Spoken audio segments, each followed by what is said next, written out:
Today, I'm going to demonstrate the simplest, most easiest 7 steps to a full audit on any business or offer. These are the 7 steps that I follow and followed in the past for companies I've done anywhere between 300 grand up to $1 million a month.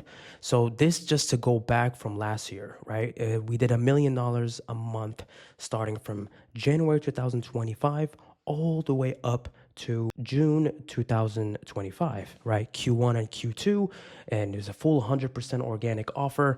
And then in my head, I'm like, well, perhaps things did play well in our favor. Maybe luck does creep in based on what the type of audit, the type of process we put in place. Perhaps the coach had just an insanely good online presence that things were a lot easier for us. Well, in fact, it wasn't. It was a system behind that because I then duplicated the same process, right? If it's not broken, don't fix it. Last month, July 2026, same thing happened for a different offer in a different niche. And then also recently, a full cold ads, no social presence, B2B done for you offer selling 50K tickets up to 80 grand tickets in that sort. Now, when I say that the 7 steps on audit that I've obviously done with a real estate offer that's doing $1 million a month, an e-com offer, 800 grand a month, a trading offer, another fitness offer, another trading offer, another e-com offer, the principle that happens on this audit is very simple, right? And it falls down into 3 first things that we're going to diagnose right here and right now. Okay, first things first is ICP, the marketing source, and the offer itself. Because truly what I believe is that without ICP, none of these two and the sales aspect matter, right? And what I mean by that is these 5 main things here that we see, right? The psychology, the age demographic, the desired goals, current situation, and biggest pain.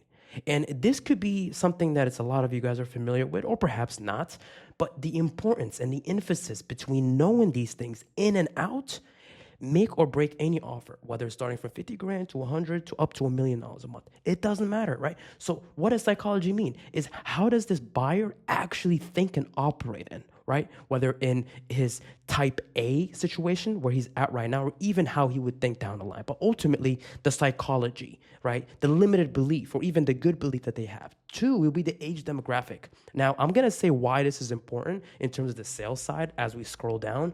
But in terms of the offer and the marketing source and everything in that aspect, it matters, right? Is it a younger audience or is it an older audience, right? Because the marketing and the sales for these 2 different audiences is completely different, right? The third thing will be desired goals. Is it a money goal that they're looking for? Is it a freedom goal? I want you guys to define it really, truly. What is the thing that you can ask 3 whys into it that would actually get you to the bottom of the main goal that your ICP cares for, right? And then the 4th thing will be their current situation. What do they do for work? What type of knowledge do they know? How much money are they making right now, etc. But finally, it's the biggest pain, right? What is the most or the bottleneck holding them back right now? Do they not have the money to get to the goal? Are they lacking accountability and guidance? Do they not have the knowledge or the time? See, my philosophy is that out of these 4 things, you kind of need 1 or 2 of these things to hit all 4 of them, right? If you want the money, you need the knowledge and the time, right? If you want time, you need money and knowledge, right? So all these 4 things have to be clear on the pain, and then you're going to craft your offer to get the desired goal and eliminate the pain. Now, if these 5 steps are not 100% clear, that would be my first focus. That's exactly what I focused on with every single one of these niches, right? Between real estate, selling to high-end investors or people that are looking to build a new construction sites, or e-com, for example, even trading, which is a lower demographic B2C, fitness, as well as super of a micro niche, as well as, all the people that I worked with. Now, once these 5 things are clear and you truly feel like you understand the full aspect behind your ideal customer profile and the marketing strategy is matching where their psychology, how they think, the age, the demographic, the desired goal, as well as their current situation and their biggest pain, you're crafting that offer as a solution to those people. If you're already doing that right now and you feel like everything is dialed in, but the sales team is the bottleneck, this is what's happening next, right? Once you dissect those 5 things, you only hire your ideal candidate profile, right? Your ideal candidate profile that either look, sounds, or understands the prospect, because you cannot hire an 18, 19, 20-year-old closer talking to 30, 40, 50-year-old leads. It's impossible. They don't sound the same. They don't look the same. And there's no trust, no matter what it is, because the experience level is completely different. And vice versa, if you have a very, very high-end closer, very well put in an older demographic, talking to 19, 20-year-old kids looking to trade, it just doesn't match. And these two candidates have to also resonate with the coach. They have to look like the coach, sound like the coach, be as knowledgeable as the coach, or else it's too fabricated. And it doesn't match. It doesn't align, So once these 5 steps are clear and you're hiring, or you're seeing that your audit within the sales team, it makes sense that the setter and closer that you guys currently have matches the offer, matches the ICP, and matches the coach. Keep it as is. But if it's not, you have to go down to the details, the race, the language, where they're at. Everything has to match between the ICP and the ideal candidate profile, which is your sales team, right? After everything is clear for you, you're going to look at the metrics. This is the most vital point. This is what actually allowed me to get the offer from multiple 6 figures to 7 figures, is the current KPIs. I just stopped stressing about maximizing, hiring 20 reps, telling the coach, hey man, listen, you're not spending more money on ads. You need to post more, because that's an excuse, right? There's an excuse. You haven't done a full diagnosis. You don't know what it is. So I'm going to look at the 5 most important metrics: conversation rate, booking rate, show rate, close rate, and AOV. And what I'm going to do is I'm going to look at optimization. I don't want to maximize. Before I suggest any marketing or increase of lead flow yet, how can I get these metrics as good as I can with the current sales team, offer, and ICP before we even think about scaling? And then when you're looking at conversation rate, I'm looking at speed to lead. Has speed to lead been consistently as quick as possible for the weeks or the months or the years that current sales team has been operating? And if not, if they've been consistently doing a very fast speed to lead, but then there's sometimes, they're lacking, they're leaving people behind, or maybe even the system, for example, if it's DM leads, right? Are they just using DM inbox? Are they using go high level automations? Are they using mini chat? Are they using Ellipsend? What are they using exactly that's going to allow these setters, or even phone setters, for example, do they have a CRM optimized system to where they're getting internal notification when someone comes in from the ads? Is there an automated message that fires up immediately when someone comes in? All these things matter for speed to lead, right? 2, be booking rate. How's the setter framework, right? First things first is obviously the setter has to sound, know, trust, the ICP the same way the ICP should do the same for the setter, right? The product knowledge, right? How much of the offer does your setter know, right? And how do they actually articulate the framework, and how do they set people through, right? The third thing would be show rate. What type of confirmation process do we have? How can it be better, whether through the automation, whether through manually confirming people into these meetings, which I've seen massive, massive growth on show rate. When you call the person a few hours before the meeting, send them a text, send another text again, it allows the people to be very aware of their meeting. And I have a video on better show rates, booking rates, and KPIs and stuff. And finally, the close rate, right? First things first, does a closer match the ICP? 2, does a closer know enough about the product? And 3, does he have sales experience in terms of things to, pre-handle objections and all that sort? And then the framework itself, is it applicable between all the closers consistently, instead of having every closer do whatever they feel like doing? And that's wrong, right? Because you cannot test what's a good framework if everybody's doing certain things differently. You want everybody to follow the same script, the same framework, so you can adjust it and reassess it as you go if there is any concerns or any, false deals and stuff like that. Now, what happens next in 60 days when you come in and do this full audit? Very simple, right?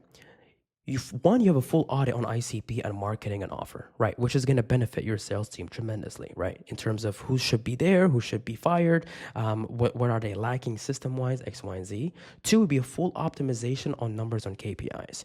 If any of these KPIs right here, you can improve within 10, 15%, that's an extra 10, 15% on revenue increase without changing anything else, just optimizing.